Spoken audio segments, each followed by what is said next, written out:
సాధన పడుతున్నట్లుగా మనిషి కూడా బాగా చిక్కిపోయాడు. మన ఈయన వంశీని కూడా చూసాం, ఆయన కూడా బాగా డల్ అయిపోయాడు, బాగా లొంగిపోయాడు మనుషులు, సింపుల్గా చెప్పాలంటే.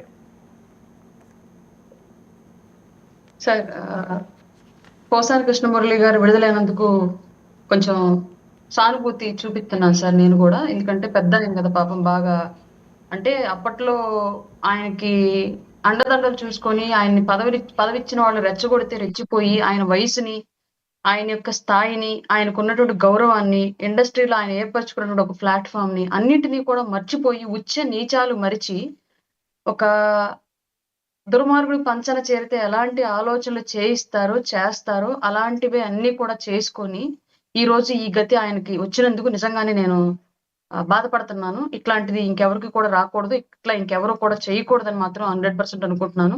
మీరు అన్నారు పశ్చాత్తాపం చూపిస్తున్నాడంట అని. సరే రేపు పొద్దున వెళ్ళి ఆయన సపోర్ట్ చేసినటువంటి పార్టీ యొక్క సొంత ఛానల్ మైక్ పెట్టగానే ఏం మాట్లాడతాడో, మాట్లాడే దాన్ని బట్టి ఆయన నిజంగా పశ్చాత్తాపడుతున్నాడా లేదా అంత మనం ఒకసారి డిసైడ్ చేసుకుందాం సార్. ఇప్పుడే పశ్చాత్తాపం పెద్ద పెద్ద మాటలు మనం ఆయన గురించి మాట్లాడొద్దు. రేపు ఒక్కసారి ఆయన పార్టీ ఏ విధంగా ఆయనతో పలికిస్తుందో ఆ పలుకును చూసి మనం తర్వాత మాట్లాడుకుందాం. అంటే మార్పు ఇంకా రాదంటారా సార్? అంటే దానికి ఒక ఎగ్జాంపుల్ సార్, నేను ఏది ఊరికే మాట్లాడను, ఎగ్జాంపుల్ లేకుండా మాట్లాడను. నందిగాం సురేష్ రిలీజ్ అవ్వగానే జైలు గోడల బయట ఇచ్చినటువంటి ప్రెస్ మీట్ లో ఏమో ఒక రకంగా మాట్లాడాడు సార్. మరుసటి రోజు ఇంటికి వెళ్ళాక బులుగు ఛానల్ యొక్క మైక్ లో ఇంకో రకంగా మాట్లాడాడు. రెండింటికి మధ్య పూర్తి వ్యత్యాసం ఉంది సార్. మాట్లాడినటువంటి మాటలకి పూర్తి వ్యత్యాసం. ఇప్పుడు ఆ జైలు దగ్గర ఒక పలుకులు పలికితే ఇంటికి వెళ్ళాక బులుగు మైకులు ఇంకో పలుకులు పలికాడు. అలాగే వాళ్ళు మీరు అన్నారు కదా పోసాని గారు ఏదో పశ్చాత్తాపడుతున్నారని చెప్పేసి, ఇవాళ జైలు గోడ దగ్గర పలుకులు ఇది, రేపు పొద్దున ఇంటికి వెళ్ళాక మళ్ళీ బులుగు మైకి పెడితే ఏం పలుకులు మాట్లాడతాడో దాన్ని బట్టి మనం డిసైడ్ అవుతాం సార్. వీళ్ళు ఇవాళ ఈ శిక్షలు అనుభవించి బయటకు వచ్చిన వాళ్ళైనా సరే కనీసం పెద్దరికంగా, అరే బాబు మేము తెలుసో తెలియకో తప్పు చేశాం, ఆ తప్పుకు సంబంధించి మేము చట్టం దృష్టిలో శిక్షలు అనుభవిస్తున్నాము, మీరెవరు వెనకాల ఇట్లా చేయొద్దని ఎవరు చెప్పట్లా. వీళ్ళని పరామర్శించడానికి వెళ్ళిన వాళ్ళు అండ్ వీళ్ళు చూస్తాం, తేల్చుకుంటాం, ఎన్ని కేసులు పెడతారు పెట్టండి, మళ్ళీ వచ్చేది మేమే, ఇంతకు పదింతలు మీ మీద చేస్తామని చెప్పేసి రెచ్చగొడుతుంటే అనవసరంగా పెద్దవాళ్ళు, మర్యాదస్తులు, అలాగే యువకులు, భవిష్యత్తు ఉన్న వాళ్ళు అందరూ కూడా ఒక నేర ప్రవృత్తి ఊబిలోకి చిక్కుకుపోతున్నారు సార్, తెలియకుండానే కూడా. రాజకీయం అనేది తొడలు జరుచుకునేది కాదు, రెచ్చగొట్టుకునేది కాదు, నా పెతాపం నీ పెతాపం చూసుకుంటాం అనేది కాదు. రాజకీయం అనేది ప్రజల కోసం ప్రజాస్వామ్యబద్ధంగా చేయాల్సిన విషయం అన్న విషయాన్ని మర్చిపోయి పూర్తిగా నా లీడర్ కోసం నేను నాశనం అయిపోవాలి, నీ లీడర్ కోసం నువ్వు నాశనం అయిపోవాలన్న కాన్సెప్ట్ ని రాజకీయాల్లోకి తీసుకొచ్చారు. ఇది రానున్న రోజుల్లో పెద్ద ఎత్తున ఒక ఉన్మాద ప్రక్రియగా మారిద్ది. ఇప్పుడే అడ్డుకట్ట వేయకపోతే ప్రభుత్వాలు ఎవరున్నా సరే ఈ విధానం మంచిది కాదు కాబట్టి ఖచ్చితంగా కట్టడి చేయాల్సిందే. ఈ జైలు గోడల మధ్య నలిగి వచ్చిన వాళ్ళైనా కనీసం ఏదో చెప్తారు, సిద్ధాంతులైన వాళ్ళంతా వేదాంతం చెప్తారని చెప్పేసి, అట్లాంటి వేదాంతం ఏదైనా సరే అప్కమింగ్ జనరేషన్ కూడా చెప్పి మళ్ళీ ఈ బూతుల కామెంట్లు, బూతుల మాటలు మీడియాల ముందుకు వచ్చి మాట్లాడి పెట్టి మార్పింగ్లు ఎడిట్లు చేసే వాళ్ళకి కనీసం అయినా సరే ఇది ఇట్లా చేస్తే ఇదిగో మాలాంటి గతి మీకు బట్టిద్ది, మీరు చేయొద్దని చెప్పేసి జ్ఞానబోధ అని చెప్పేసి చెయ్యాలని చెప్పేసి నేను కోరుకుంటున్నాను సార్. Right, okay. లక్ష్మణ్,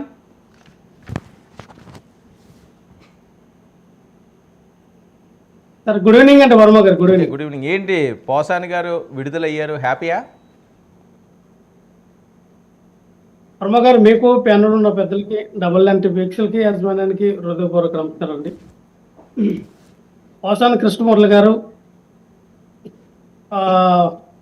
బయటకు వచ్చారు కాబట్టి హ్యాపీనా అంటే వాళ్ళ ఫ్యామిలీకి, వాళ్ళ కుటుంబ సభ్యులకి, పోసాని కృష్ణమురళిని అభిమానించే వాళ్ళందరూ కూడా సంతోషకరమైన విషయం.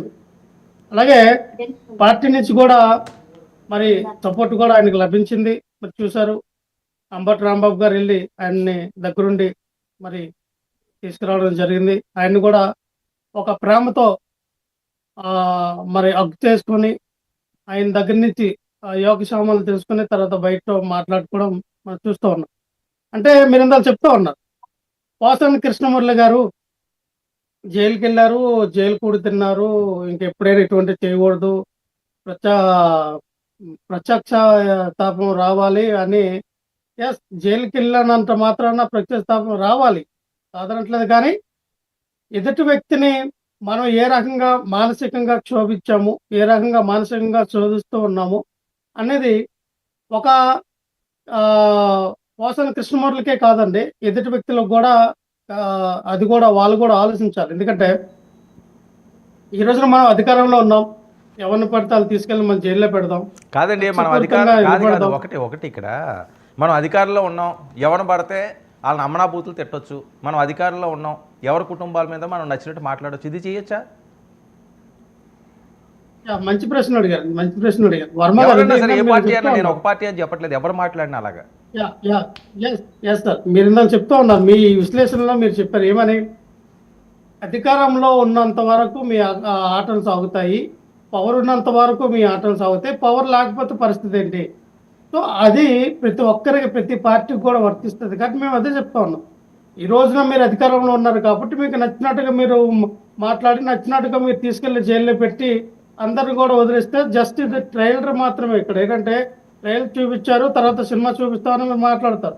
కానీ మేము అనేది ఏంటంటే జగన్మోహన్ రెడ్డి గారి యొక్క సైన్యం అవనండి, జగన్మోహన్ రెడ్డి కార్యకర్తల నాయకులు అవనండి, వాళ్ళు బయటకు వచ్చి మనం మీకు జస్ట్ ఒక ట్రైలర్ చూపించారంటే రాబోయే కాలంలో పూర్తి సినిమా చూపిస్తారు. ఆ సినిమా ఏ రకంగా ఉంటుందో మాత్రం మీ ఊహకు వదిలేస్తారు. ఎందుకంటే బాహుబలి సినిమా ఒక ప్రశ్న, అలాగే ఇంకో సినిమా ఒక ప్రశ్న, పుష్ప 2 ఒక ప్రశ్న. అంటే ఊహించుకోవడానికి అది ఏదైనా జరగచ్చు. ఆ యొక్క సన్నివేశాలను మనం కలిపి తీస్తాం కాబట్టి ఖచ్చితంగా రేపు ఈ యొక్క మరి రాయపాటి అన్నగారు ఉన్నారు, రాయపాటి అన్నగారు మాట్లాడిన మాటలకి ఆవిడ ఏ రకంగా మాట్లాడిందో ఆ మాట రేపు రాబోయే కాలంలో ఇదే సినిమా రాయపాటి అన్నగారికి కనబడుతుంది కదా, ఇదే సినిమా ఉండవల్లి అనూష గారికి కనబడుతుంది కదా. ఇదే ఎక్కడ ఎవరు చట్టం ఎవరికి అతిథులు కాదు. ఈ రోజున ఒక మాజీ ముఖ్యమంత్రి గారిని మీరు ఎవరికి పుట్టారు మాట్లాడానా? మేము అడగమండి, మీ నాన్నగారికి ఎవరు మేము అడగమండి, మీ పిల్లలు డిఎన్ఏ మీ పరీక్షలు చేయించమండి, మీరు ఏ తాలకన్నది మీరు చెప్పమండి అనే మాటలు మాట్లాడినప్పుడు ఈ మాటలకు కూడా మరి రాయపాటి అన్న గారికి అపరిస్థితుల సినిమాలో మరి అందులో విక్రము గరుడ పురాణంలో ఉన్నటువంటి కొన్ని వేస్తాడు.